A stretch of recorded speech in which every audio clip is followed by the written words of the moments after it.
his ass. Like, he know how to fight. Certain levels of being like that is, oh yeah, he shot a few people. Certain levels of being like that is, I heard he got bodies. Do my hits on my rock chain. Now I swear to God, I'm a coke fan. 50p on my double cup. Catch an op, I'ma do his ass dirty. You know me? Chicago streets have seen their fair share of ruthless figures, but KTS Vaughn, he wasn't just another name in the drill scene. He was a walking nightmare.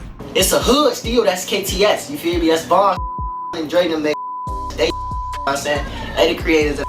The moment his enemies heard his name, fear settled in. This wasn't just rap. This was real life warfare.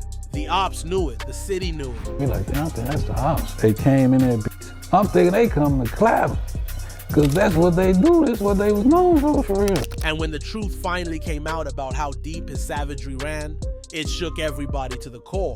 This is the story of the day the world realized KTS Vaughn wasn't just dangerous, he was lethal.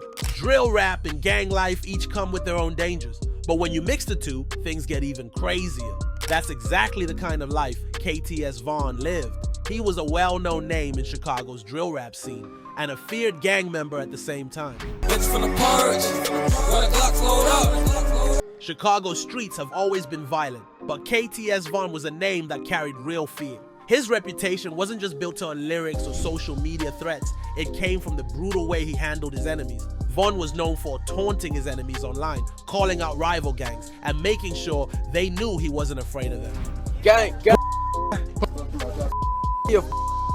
But on that day, the streets answered back, and it was brutal. This wasn't just another Chicago shooting. This was a statement. KTS Vaughn lived by the gun, and in the end, the same lifestyle that made him feared also made him a target. What made KTS Vaughn stand out wasn't just his music, but his reputation for being ruthless. Just looking at him, yeah, say woo, say what? As soon as I look left, he snaked. Be all on the end there, he broke your jaw. Whether it was a rap battle or real life beef, he handled business with no hesitation. But what makes his story both wild and terrifying? And how did he meet his tragic end? Let's get into it. To understand just how lethal KTS Vaughn was, you have to dive deep into his world. Born as Vontae KTS Vaughn Sullivan, he wasn't just another drill rapper trying to make a name for himself. He was born into the war-torn streets of Chicago's South Side, raised in the heart of one of the most notorious hoods in America. He grew up surrounded by family members involved in gang life and was influenced by them from an early age. 15 all over Chicago. We stunning out every day. On this little nigga slow. My little brother's a gangster. The name KTS stood for K to Severe, and if there was ever a man who lived by that creed, it was Vaughn. This wasn't just a catchy moniker or some rap gimmick, it was a warning. He had a reputation for handling beef in the most brutal, unforgiving way possible. When KTS Vaughn had an issue with someone, there were no diss tracks, no Twitter threats, no sneak disses. It was straight action. And once he was on your tail, there was no escape. You could see it in his eyes. There was no fear, no hesitation, just pure calculated aggression. His presence alone made people think twice before crossing him. The stories surrounding his name weren't just urban legends, they were real life horror tales. Beating his ass. Like, he know how to fight. Certain levels of being like that is, oh yeah, he people. Certain levels of being like that is, I heard he got. His ops would go missing and turn up without warning. He moved through the streets like a shadow, silent, ruthless, and efficient. If you disrespected him, you weren't just putting yourself at risk, you were endangering your entire circle. KTS Vaughn made it clear. If he had an issue with you, there were only two ways out, the hospital or the morgue. His reputation for pulling up wasn't just talk. If he wanted you gone in, you weren't gonna hear about it on a track first. You were gonna see it firsthand. He don't take no from nobody, like, yeah, he just gangster. He grew up surrounded by crime and gang culture from a young age. His father, Vincent Davis, better known as Vinnie, was deep in the streets, repping the gangster disciples. So it wasn't shocking when his sons followed in his footsteps. Vaughn's older brother, KTS Dre, was also making noise in the drill scene. But his life was cut short in a brutal way. On July 10th, 2021, Dre was shot and offed by two unknown gunmen just moments after being released from jail. His fiancée had just bailed him out for $5,000, only for him to be ambushed right after walking free. He went by the rap name KTS Dre. He'd just been bailed out, and police say he was ambushed by two men who got out of a vehicle near the jail. Sylvester was shot as many as 64 times. This all went down on the 2700 block of South California Avenue. And let me tell you, it was beyond brutal. KTS Dre was ST over 60 times. That's not just a hit, that's an execution.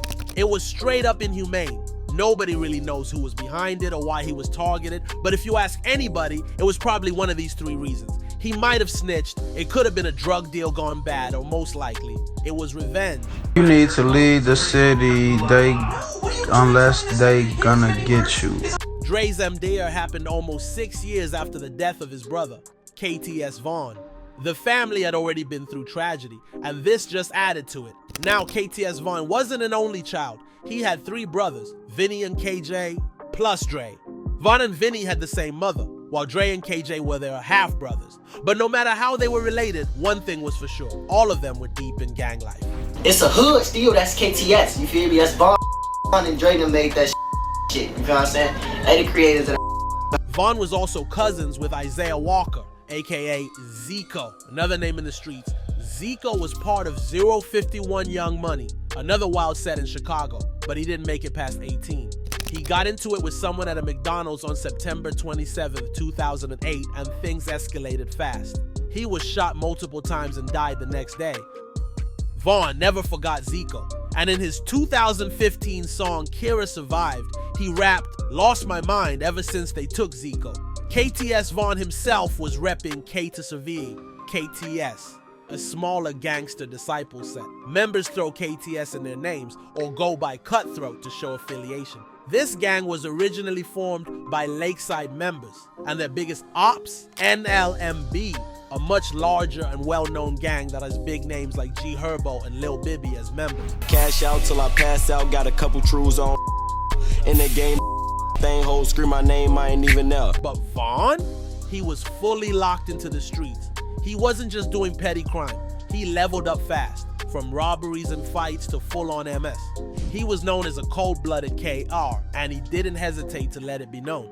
KTS Vaughn allegedly caught his first body on April 9th, 2011. He was just 16 years old. His first victim, Michael Lee, aka Gotti. Gotti was affiliated with the AM13 gang, which had beef with KTS.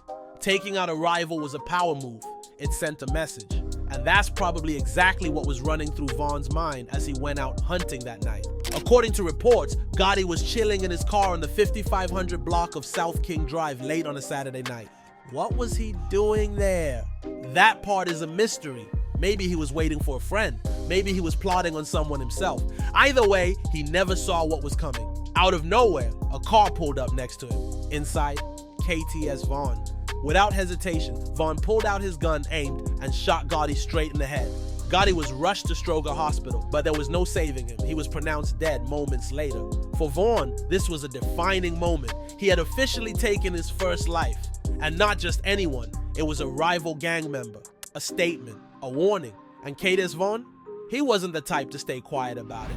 What the 2 foes at, man? You see who right there behind me? You know who we be on, man. KTS Vaughn and his crew weren't just about the action. They made sure to clown their enemies too.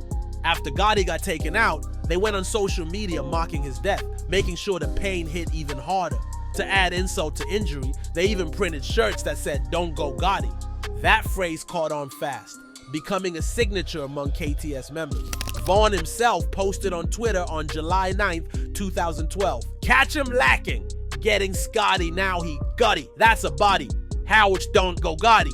Meanwhile, Gotti's homies from 813, feeling the loss heavy, decided to rename their gang Gotti World in his memory. But for KTS Vaughn, one body wasn't enough. Dude had a straight up bloodlust. He wanted more ops gone, if best. And on February 25, February 20, 2012, he got another chance to make that happen. That day, some NLMB members were chilling outside a liquor store on East 79th Street and Essex Avenue, probably just trying to grab some bottles. They had no idea that their next few moves would decide whether they lived or died. Vaughn got wind of the meetup, and that was all he needed. It was the perfect moment to catch his enemy slipping, and he wasn't about to let it slide. Less ops on the streets meant a stronger KTS.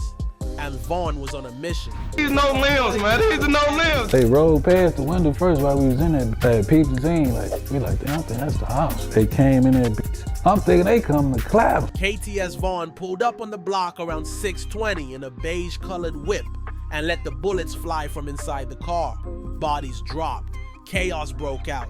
It was a massacre. When the dust settled, 2 people were dead and 5 others, all teenagers, were left injured. The victims, 2 13-year-old boys, a 14-year-old, a 15-year-old, and a 16-year-old. Most got hit in the legs, but managed to recover after getting treated at the hospital. Among the injured were G Herbo's guys. No Limit wet him up in Pharaoh. One of the 2 who didn't make it was 19-year-old Jamal Harris, aka Rock. He was with NLMB when the bullets caught him inside the store. After his death, NLMB started calling their hood Rock Block in his honor. The second victim was 54-year-old Greg Lindsay, aka Alamo. People initially said he was just an innocent bystander, wrong place, wrong time. But word on the streets, Alamo wasn't just some random dude. He was actually a mentor to NLMB members. Even G Herbo gave him a shout out in his track Eastside, rapping, "Hoodied up if we gotta blow, still left the ops, crazy alright, R.I.P. Alamo." Alamo's family said he left the family dinner to go to the liquor store. But what if that wasn't the whole story? What if he was actually heading to meet up with NLMB for something important? Maybe he had to pass along a message, or they needed to talk. It's not too far-fetched to think there was more going on. But even after Rock and Alamo were gone, KTS Vaughn wasn't done. He still wanted blood. Fast forward to October 24th, 2012. Vaughn, along with KTS, Dre, and Imposto, pulled up on some NLMB members at a McDonald's. The crew included No Limit Kobe, Moody, and Cairo. KTS Dre stepped up to Cairo and told him straight up, "Say F-Rock." Say what he said. Don't be scared, little fuck. Don't be scared, little fuck. Oh, damn. Like he just broke your jaw, little. Cairo refused. He wasn't about to disrespect his dead homie. That set KTS Dre off, and things got heated real quick. KTS Vaughn wasn't playing around. He straight up broke Cairo's jaw inside that McDonald's, then dipped with the rest of the KTS crew like it was nothing. But that beatdown at NLMB heated. They weren't about to let that slide, so they grabbed their weapons and went after them. Camera, I'm just looking at him. Yeah, say woo, say what? As soon as I look left, he snaked. Be all on the end there. He broke your jaw. You like he just broke your jaw, little fuck. He never broke no jaw. Next thing you know, gunfire erupts. A full-blown shootout goes down.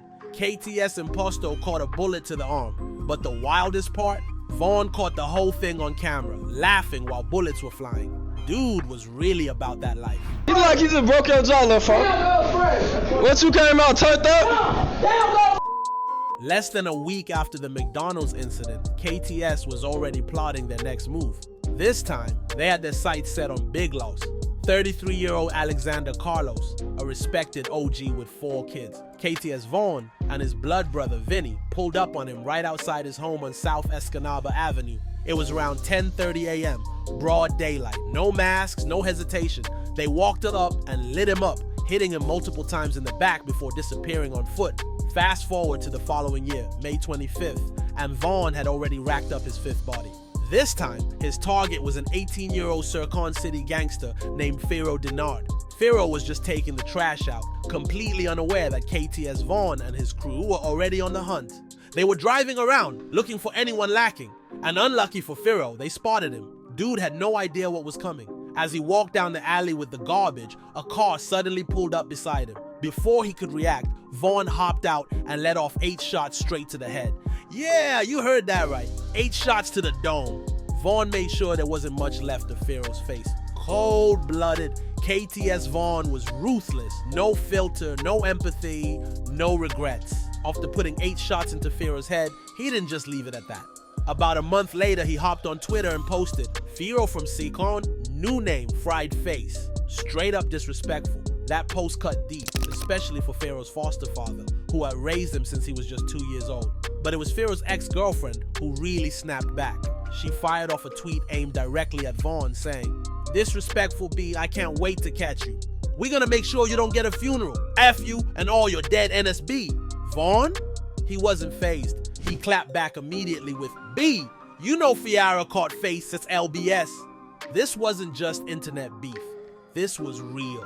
Vaughn didn't care who you were. If you stood in his way, you were getting dropped. By August of that same year, KTS Vaughn and his boy Pasta were already out on a mission for revenge. Their homie, Lolo, had been gunned down 4 months earlier by NLMB members, and they weren't about to let it slide. The ones responsible? Mad Max, C Money, G Herbo now. KTS was locked in. Blood had already been spilled, and for Vaughn, the only way to settle the score was to keep the bodies dropping. It's different levels to being like that. It's levels like certain saying being like that is beating his ass. Like he know how to fight. Certain levels to being like that. KTS Vaughn was deep in the trenches. Every move he made left a trail of bodies, and NLMB wasn't about to let it slide. When Lolo was off, word on the street was that Money, an NLMB member, pulled the trigger. KTS Vaughn and his right-hand man Pasta weren't about to let that go unanswered. Their target, Kobe, an NLMB member who was loved by his crew. Kobe had just finished chilling with his NLMB homies when he decided to walk home. Someone even offered him a ride, but he declined, a choice that would turn fatal. Not long after he started walking, a car carrying KTS members pulled up beside him. Vaughn didn't hesitate. He unloaded on Kobe, hitting him multiple times. Kobe died right there on the spot. The streets don't forget, and NLMB was pissed. They waited 3 months, plotting their payback. Their target? Pasta, one of Vaughn's closest allies. Place in the room, man. We right here on that. On that. With my crap, on that. The moment came when Pasta was released from jail. That same night, around 11:05 p.m., he was ambushed by Mad Max and Crazy James. A single headshot ended it. Pasta was rushed to Northwestern Memorial Hospital, but there was no saving him. He was pronounced dead. By now, Vaughn had enemies everywhere. He wasn't just another gang member. He was a ruthless hitman, and too many people wanted him gone. I hate when a guy, everybody started trying to act like a saint or he was an angel or something. You right where he at. In 2014, they almost got him. Vaughn was shot in the chest and spent months in the hospital recovering. But instead of slowing down, he came back stronger, colder, and more dangerous than ever. This was far from over, at least. That's what he thought. KTS Vaughn's reign of terror came to a brutal end on June 23rd, 2015. Despite surviving multiple attempts on his life, his fate was sealed that day. Sources claim that he was walking alone on the street at around 2:15 p.m. when allegedly an NLMB member named Zob spotted him. Without hesitation, Zob opened fire, shooting Vaughn multiple times in the head, ensuring there was no chance of survival. At just 21 years old, KTS Vaughn's life was cut short. His death marked the end of a volatile chapter in the streets of Chicago. Some say it was NLMB, while others believe it may be the Circle City gangsters seeking revenge. These man. In the road, these niggas. We been walking. Oh, these cool. We walk right through. It was the kind of MDR reserved only for the most feared individuals, those who had crossed too many lines, made too many enemies, and had become too powerful to leave unchecked. His death wasn't just a loss, it was the end of an era. But one thing was certain, he left behind a legacy of fear, destruction, and brutality that will never be forgotten. The truth of who ended his life may never be fully known, but one thing is clear. KTS Vaughn's legacy as a ruthless figure in Chicago's gang wars is unforgettable. Unlike many drill rappers who build their careers on fabricated gang stories, KTS Vaughn was the real deal. He was deeply embedded in the streets and had strong ties to the of the Black P Stones. His criminal record spoke for itself, and his fearless approach to beef made him one of the most feared figures in Chicago. He didn't care about rap politics. He didn't care about the consequences. The only thing that mattered to him was his gang, his family, and his pride. His closest circle knew what he was capable of, and the police had him on their radar for years. He wasn't just another statistic. He was a walking nightmare for his enemies and a menace to law enforcement. KTS Vaughn wasn't just a drill rapper. He wasn't just another name in the streets. He was a symbol of what happens when the lines between music, gang life, and raw violence disappear completely. His presence alone was enough to make even the hardest KIEs rethink their next move. But when you live by the GN, you die by the GN. And for KTS Vaughn, his fate was sealed long before the bullets ever flew. To this day, the name KTS Vaughn still echoes through the streets of Chicago, a reminder of what true fear, power, and danger look like in human form.